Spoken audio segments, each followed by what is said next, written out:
আছে দুটি তারা, তারা দুটি লাল, তোমার আমার ভালোবাসা থাকবে চিরকাল।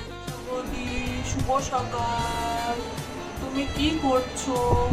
কি করছো? তোমার লাঞ্চ কমপ্লিট? কি দিয়ে খেলে?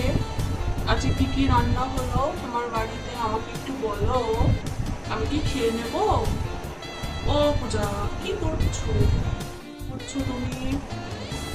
আমাকে একটু রিপ্লাই দাও। ও বৌদি, আমি তোমাকে খুব ভালোবাসি। বৌদি কি করছো? ও বৌদি, আমাকে একটু তোমার ছবি দেবা? আমার তোমাকে খুব দেখতে ইচ্ছা করছে, একটা ছবি দাও না গো প্লিজ, একটা ছবি দাও। আমি কিচ্ছু করবো না, আমি শুধু তোমাকে দেখবো, আমি এত ভালোবাসি তোমাকে। রিপ্লাই দেবেই না, তাহলে আমার ফ্রেন্ড রিকোয়েস্ট অ্যাকসেপ্ট করেছো কেন? তাহলে ব্লক করে দাও। যা বাতাসা বৌদি ব্লক করে দিলাম আমাকে। ও কি হচ্ছে? আমার এরকম অনেক বন্ধু আছে। থাক, যাই ঘুমাই।